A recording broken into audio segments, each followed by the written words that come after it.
Because I'm Batman. No, I say because I'm Batman. Why do you get to say that? I am Batman. Because I'm Batman. I too am also Batman, chum. You're all Batman, but I say because I'm Batman. I also say I'm Batman because I'm No, Batman. it's me. Because I'm Batman. I'm Batman. No, I'm Batman. Because I'm Batman. I'm Batman. pretty sure I'm also Batman. No, I'm Batman.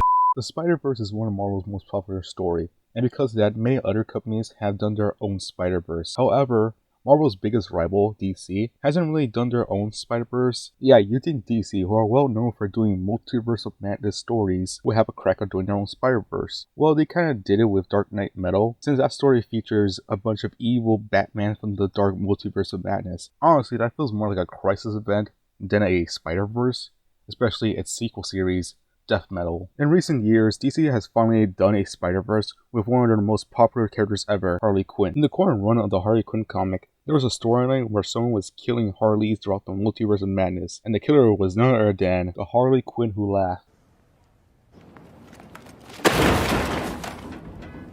That Harley Quinn storyline is the closest thing we ever got to a Spider-Verse, but it didn't really feel like a Spider-Verse. However, DC would try again, with this time with Batman. After the events of the Failsafe storyline, Bruce was transported to another Earth, where Gotham became more awful than usual. There's also a weird Commissioner Gordon skeleton, and they explain that he's a hallucination, which is very common in Gotham because the air is filled with a version of Scarecrow's fear toxin. You're probably wondering how Gotham became such a mess. Well, in this Earth, Bruce Wayne is dead, meaning that there's no Batman. If I have a nickel for every time Gotham became a horrible place just because Bruce never became Batman, then I would have 2 nickels, which isn't a lot, but it's weird that it happened twice. Bruce wants to learn more about this Earth, so he attends a party. There he learns about Darwin Holiday, aka Red Mask. Bruce figures out right away that this guy is actually this Earth's Joker. Later on, he gets attacked by Selina Kyle, a muscular Punchline, and a dapper looking Killer Croc. During the fight, Bruce saw this Earth's outfit,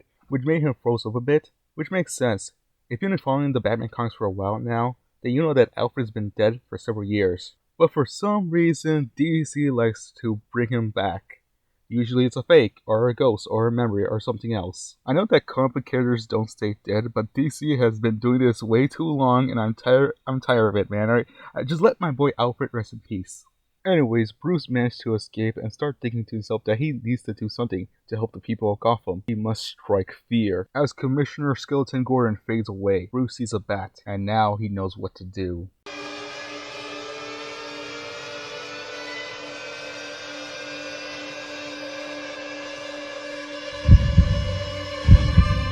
That wasn't a complete stop.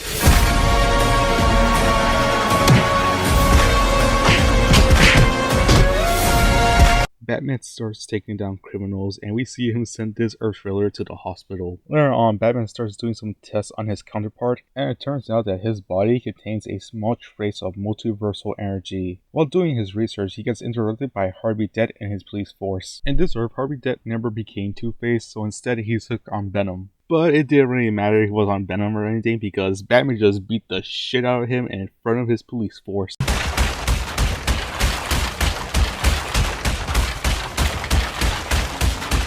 Man, I think you got him. You want what he's having?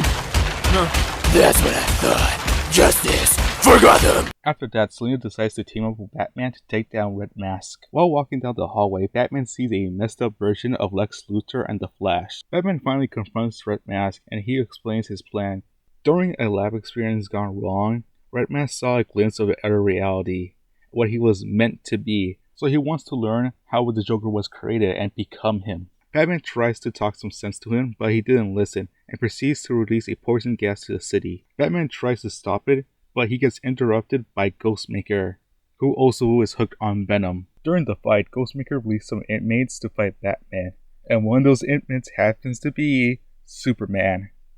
And I really love this scene because Bruce has to remind himself that he's Batman and that's not his bestie Superman. But I don't like how Batman beats him, right? He just scares Superman off. I like to think that this Superman is actually quite similar to the Flashpoint, so I guess it makes sense. As the fight continues, Batman manages to stop the gas and Ghostmaker, but doing so he loses his arm. Meanwhile, Red Mask starts the machine and begins to see through the Joker's eyes. And here's one of the most creepiest and weirdest parts ever. Joker starts talking to him. NANI?! Red Mask starts freaking out a bit, but he decides he needs to see more. He needs to continue. Joker starts mocking him and tells him that he can never be Joker because his entire existence is to correct Jokers. Yeah, that makes sense. Batman finally arrives. At first, Red Mask had the upper hand, but this is Batman we're talking about. After getting a beating from Batman, Red Mask escaped by going to this multiversal portal. Before Batman can chase him, he has to stock up on supplies. He also says his goodbyes to the gang. While he was saying goodbye to Selina, Selina kicks him into the portal. Without his equipment, Batman starts going through the multiverse of madness. He first lands in 1986 Batman and meets up with Michael Keaton, but before they can finish their conversation, Prime Batman gets transformed again, this time to the Gotham by Gaslight universe, and he gets attacked by that universe's Joker, but he got transported in time. During his travel, he meets with a ton of different Batmans throughout the Batverse, but I'm only going to talk about the ones who are important to the story. Batman lands in the Batman Beyond universe where he meets old Bruce and Terry. Old Bruce explains that Red Mask has been traveling throughout the multiverse of madness looking for and possessing Jokers.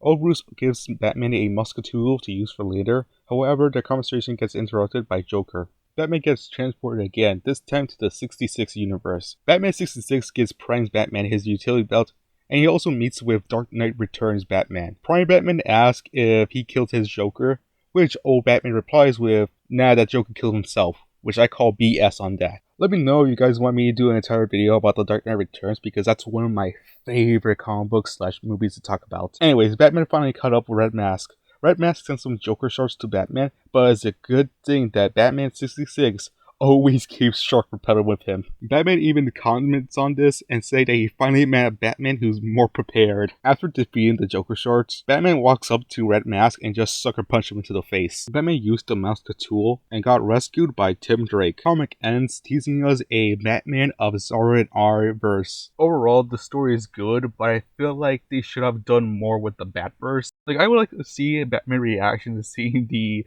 dinosaur version of him from the Jurassic League. Hopefully we get a proper Spider-Verse storyline in the future. Let me know what you guys think, and I'll see you guys next time.